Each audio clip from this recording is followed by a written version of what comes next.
Welcome into another edition of Bleav in Nebraska. I am Kaleb Henry. Yes, football continues to be undefeated. Volleyball picked up a massive win, sweep over number 2 Stanford last night. Well, we're recording this on Thursday, so Wednesday night is when that victory happened, and they'll go on the road to another top 5 matchup this weekend at Louisville. Huskers tonight for football at home, 400th consecutive sellout against the Illinois Illini. Not all of those games against Illinois, of course, that going back to the early 60s. But we did get yesterday, Thursday, finally a Big Ten slate for both men's and women's basketball. And here to help me break it all down, it is the man, the myth, the Bigelow, Jacob Bigelow. Jacob, thank you so much for hanging out with me. If anyone hasn't followed any of his stuff, a contributing writer for Huskers Illustrated and host of The Stretch Big with, of course, Jacob Bigelow. So welcome to Bleav in Nebraska. No, thank you, Kaleb. I appreciate the invite. Thanks for having me, man. Like you said, it may be fall is almost fully upon us, football season, but it's like someone put up the bat signal for me on Thursday when they put the BTN live show up to unveil basketball schedules. It might as well have been the bat signal. So here I am. Elite ball knower, Jacob Bigelow. So first, before we get to the Big Ten schedule, because we've had some time to think about it a little bit. We've had it out here. Thoughts on Nebraska men's basketball's non-conference slate, which from looking at your face and the general thoughts in my head, I think the term is soft. Yeah, I mean, it definitely leaves a lot to be desired, especially if you're a season ticket holder and you're looking to, go to games that may excite you or get the juices flowing from November to December. The options are kind of few and far between, especially with the annual rivalry game with Creighton being in Omaha, and then the other marquee non-conference matchup being with St. Mary's up in Sioux Falls at the Pentagon. But it's kind of in a similar vein to how Fred Hoiberg and his staff went about scheduling last year's non-con. They do have the MTE in Hawaii over Christmas that, once again, like the rest of the non-con, kind of leaves a lot to be desired. You would hope that there would have been another power conference opponent out there, especially if you're going to, I'm sure that staff and those players aren't going to complain about Christmas in Hawaii, but if they're looking at their metrics for their schedule, come tournament time, and, they've got just games against Murray State and Oakland and Charlotte in Hawaii, you kind of leave a lot to be desired. So that's kind of how I describe the entire non-con, but it's kind of built for a new group to gel, get reps, learn to play with each other. And I think it's also going to be used by Hoiberg and his coaching staff to tinker with rotations, because this roster is, they're all big. Your shortest scholarship player is Riley Worcester at 6'4", and everyone else is taller than him. So there's going to be plenty of lineups to play with in the early part of the non-con. They're definitely long, and like you said, figuring out what lineups work, who is working out there together, time to get all of that figured out. Just on the roster, because there are several new transfers, there's a bunch of new additions. What are just your overall thoughts on the roster going into the season? We heard from a couple of players actually this week, but we're not even to Big Ten media days yet. Mm-hmm. Yeah, I think some people may hear me say this and think I'm taking crazy pills, but on paper, I like the look of this roster more than I liked the look of last year's roster going into the season. Last year's roster, I kind of affectionately labeled as a mid-major all-star team with Keisei Tominaga and Rink Mast and Bryce Williams, carrying the load for the most part. Now, obviously, Keisei's gone. No, he's back in Lincoln now. He is in Lincoln right now, getting his shots up, reminding Nebraska's Adidas reps that he's got his Curry deal, wearing his Under Armour stuff, working out. But with him now, getting his G League opportunity, Rink Mast sidelined with his recovery from his knee surgery. The focus kind of shifts to Bryce Williams. I expect him to be, their go-to guy, their leading scorer. He showed that, he could do it. He could make a three. He could go to the rim. He loves mid-range pull-ups, probably much to Fred Hoiberg's disdain. But if he can take them and make them, then that'll give him those looks. And I think he's got a chance to, he probably won't be an all-conference honoree at media days here in a couple of weeks, but I think by the end of the season, he's got the chance to be an all Big Ten guy. And then the rest of the roster, I said last year's group was a mid-major all-star team. They bring in a transfer portal class of 6 guys, and all but one of them played power conference basketball last year. And they played pretty meaningful minutes. Raleigh Worcester's season ended in January due to a foot injury, but he had an assist to turnover ratio of almost 3-1. He had 7 or more assists in a ton of games, for Utah.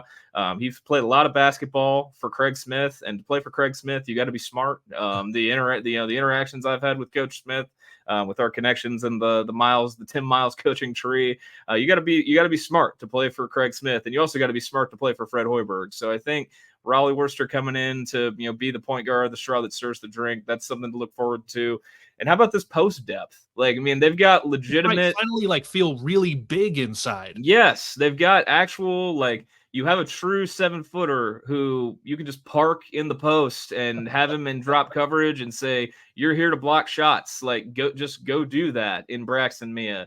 You've got Andrew Morgan, who probably stylistically is the closest, to Rink Mast and the Derek Walker mold. It's rare for a power conference basketball team for your leading assist man to be your center. That's been the case for Nebraska the last 2 years. Rink Mast led Nebraska in assists last year. Derek Walker did so the year before. I don't know if Andrew Morgan will. He's capable, but he's probably the most stylistically similar to those two.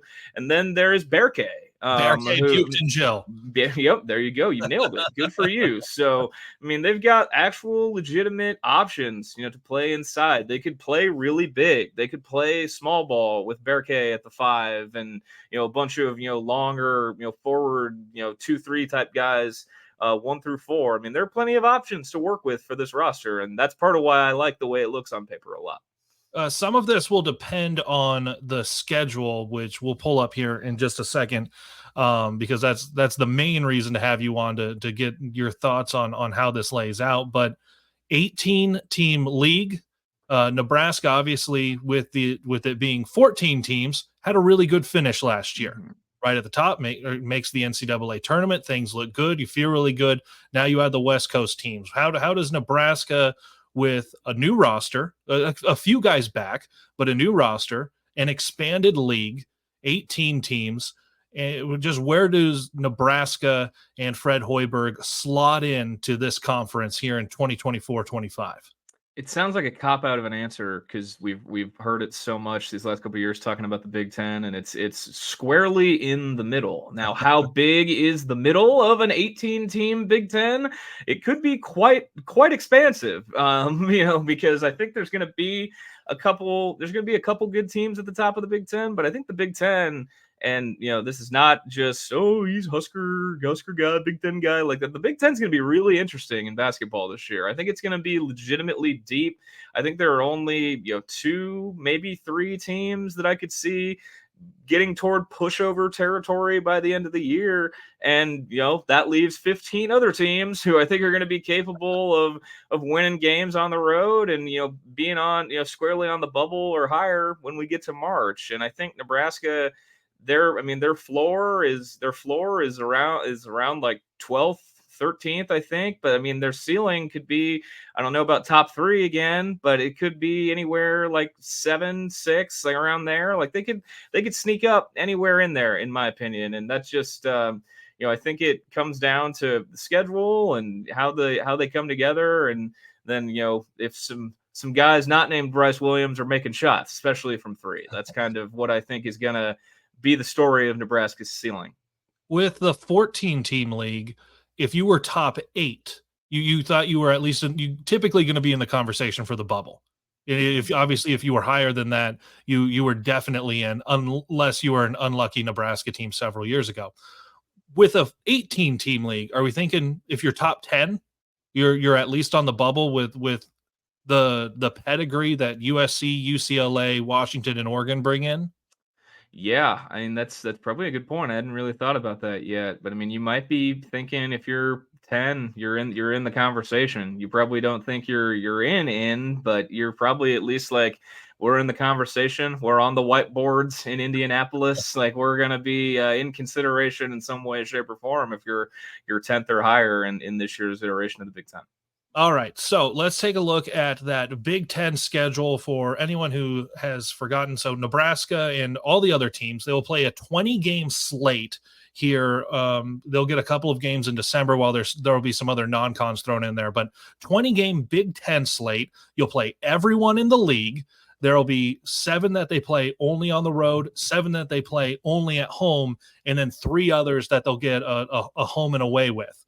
So for Nebraska, it's going to open up on the road at Michigan State, and then you're going to come home for a couple of games, Indiana and UCLA, and that'll get you into the new year. That'll take you all the way through. You're going to finish at home with Iowa to close things out. So you get senior day, you get Iowa, the 3 of the last 4 at home. Just initial thoughts when you look over the entirety of this schedule.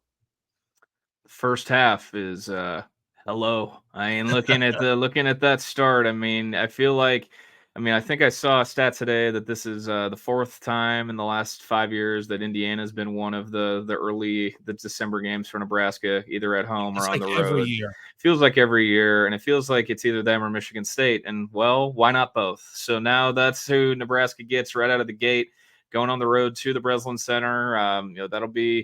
That's quite the way to start, and that'll be coming off the end of November, where they have the St. Mary's game in Sioux Falls. 5 days later, they go to Creighton, and then 10 days later, they are going to the Breslin Center with a bye game or 2 in between. So it'll be they'll be getting some early tests before they even get to Christmas.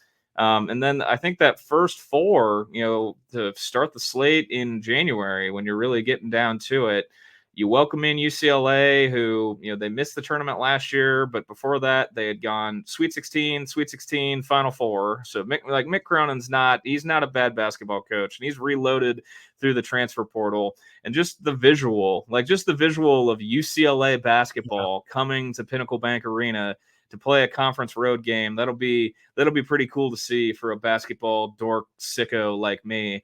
And then Iowa's one of the 3 double plays. You go to Carver Hawkeye, which has kind of been a house of horrors for Nebraska basketball, not just under Fred Hoiberg, but as long as I can remember. So I mean, that first half, all the way to that Illinois game at home, that's what raises my eyebrow. I know people will make a big thing out of the West Coast swing, going out to Oregon and Washington to start it off in February. But I mean, that back half, just in terms of matchups and home road splits, looks a lot more favorable than the first half. Yeah, there's a lot to be made about how you accommodate those West Coast teams. And as a matter of fact, I saw on a message board Oregon fans wholly complaining that they got hosed from the Big Ten, and I said, welcome to the league. It happens to all of us. But because of the number of games, they're like, well, they play back-to-back at home, and then they go on a road trip, and then it's back-to-back at home. And I'm like, what did you guys think was going to happen when you only have 3 other schools that are all in the same time zone as you? Like, everyone else is going to be on a big road trip. But one of the things that they did with the schedule is in December, nobody goes west and nobody west comes east, meaning you're not crossing the Rocky Mountains at any time in those, unless someone wants to get wacky with their flight plan out on the West Coast. I kind of like where that West Coast trip falls for Nebraska because of where you're at when you get to that West Coast trip. You're getting into February. We know what Nebraska has been like in February the last couple of years. They've played extremely well once they've gotten to that month. Now, Keisei Tominaga played extremely well in that month, and that helped out things quite a bit, especially 2 years ago. But you go to Oregon and you go to Washington, and then you have 5 of your last 8 at home. So I really like the way it builds up, where it's the kind of that tougher first half of the schedule.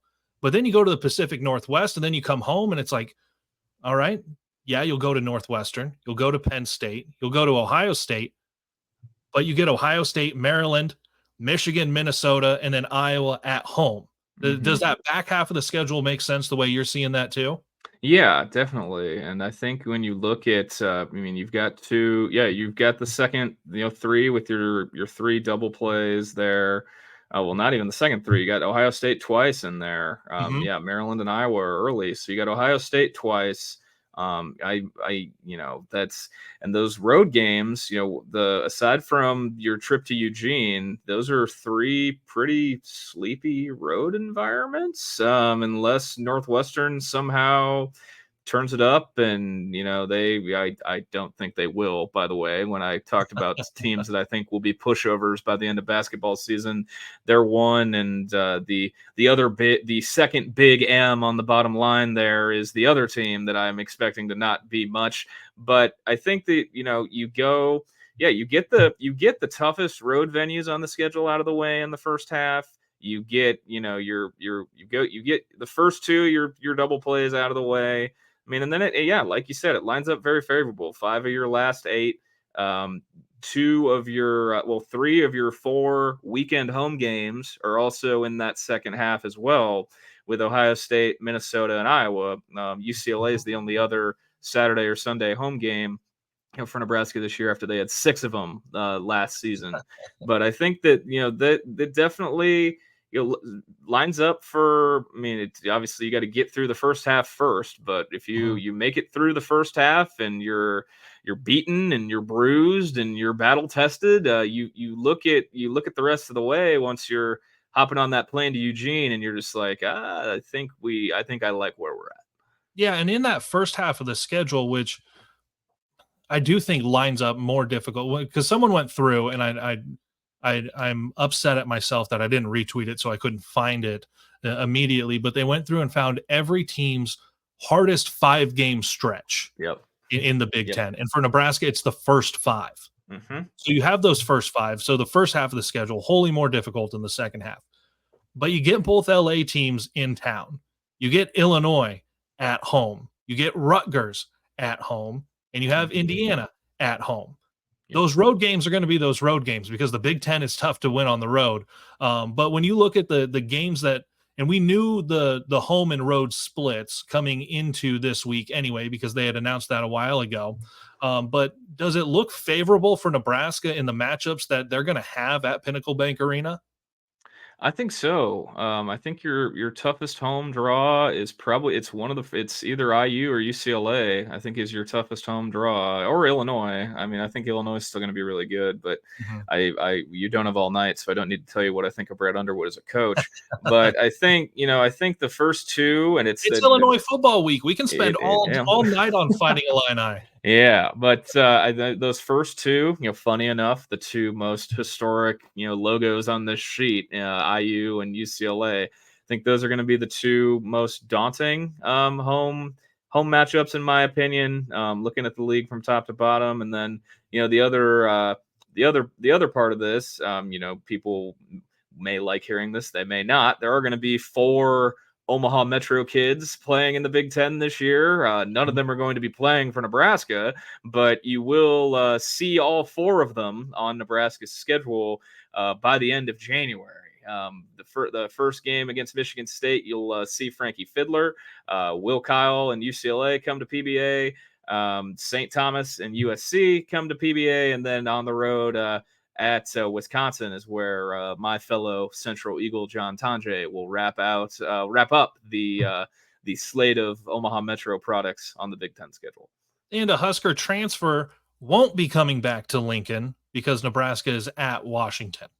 Yep, no reunion with Wilhelm, no reunion with Eli Rice either, since Nebraska goes to Penn State. That's right. So no homecomings for those guys. No homecoming for Dana Altman either. We don't get to hear about Wilbur Check Festival in the lead up to Oregon playing at PBA and everything that would have Don't came worry. with that. I think Oregon and Creighton are both in that Las Vegas players whatever challenge thing. Yep, and they're playing again, so we'll see. Yeah, and they're playing after that double OT NCAA tournament game. So, but no, not only Will Kyle and St. Thomas, they get their homecomings. Everyone else on the schedule that could have gotten one does not get one, unfortunately. All right, 20 games, and I'm not going to hold you to this when we actually get to the season, because it's only mid-September. 20 games. You see them all there in front of you, the 10 at home, the 10 on the road. What is Nebraska men's basketball's schedule in the Big Ten this year? Ooh, that's a good. Let me do a quick little glance over here. I mean, first blush, I think. I think my first blush was 8-12 or 9-11, and I know people are thinking that means they lose at home, and I'm just like, well, I don't think that's just my. There's some good teams coming to Lincoln. There are some good teams coming to Pinnacle Bank Arena this year. I think the Big Ten is going to be much improved over what it was a year ago, and that's a credit to new coaches and all sorts of there's all sorts of intangibles that go into it. But my first run through, I thought 8-12 or 9-11. That's kind of where I was at. So all right, so if they're 8-12 or 9-11. Where does that mean? I know it's soft, but there is the St. Mary's game. There is the Creighton game. There is the multi-team out in Hawaii. And since it is out there, maybe that holds something a little bit different than taking those teams on a little bit closer to home. Mm-hmm. Where does Nebraska have to be out of that non-conference if they're looking at 8 or 9 wins in the league to make the NCAA tournament? I think I think you gotta either have 1 or 2 losses, and I think you can.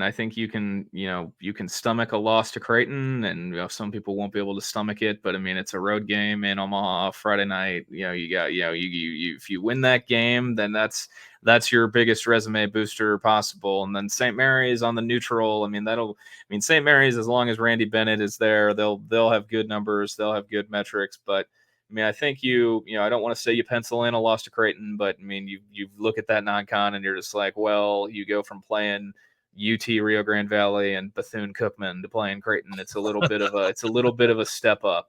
And then, looking at that draw for the MTE, I know they open with Murray State, and then they get either Charlotte or Hawaii. Looking at that bracket, you're definitely hoping, if you're Nebraska and you want the biggest boost to your metrics, that you end up against Loyola Chicago, and you'd probably have to see Loyola in the final. They're definitely going to be the best non-Nebraska team in that field, and if they win that tournament, that's 3 non-con wins against solid mid-major programs. Like say they go Murray State, Charlotte, Loyola. Those are respectable mid-majors. A lot better for your numbers than the first few schools, to start the year in November. All right. So I think we're all hoping for an NCAA tournament run because it was a lot of fun, quick exit in Memphis, but you've got your writing. You're doing a lot more with football with Huskers Illustrated. I know the Stretch Big is doing a whole bunch. You guys are sponsored. What do you have going on real quick for anyone who wants to get some more, especially basketball content, because you're one of the best ones to follow. What do you got going on with the Stretch Big? Well, I'd say go follow along with the podcast. I'll have some similar thoughts to what I gave here about looking at the schedule from top to bottom and a little bit on the roster. I had a lot of fun with the podcast this summer. Had some fun guests on, some 2 sitting Division I head coaches, a soon to be Division I head coach, in my opinion, and an associate conference commissioner. We're all on the podcast this summer. I don't think anyone else had that going on. I'll toot my own horn there. And then you can follow along with me on Twitter at Jacob Bigelow. I've got football stuff going on, basketball stuff for Huskers Illustrated. You can check that out on HuskersIllustrated.com. I know the next issue of the magazine, I gave my projected starting 5 for Nebraska basketball. So if you want another magazine in your life and you're intrigued by this whimsical goober who's talking basketball to you, you could go follow along with that at HuskersIllustrated.com or subscribe to the magazine. Hey, I appreciate the time so much, Bigelow. Yep. Thanks, Kaleb. Thanks for having me, man. Appreciate you. And you guys can find all of our stuff anytime at huskermax.com. GBR as always, and Bleav in Nebraska.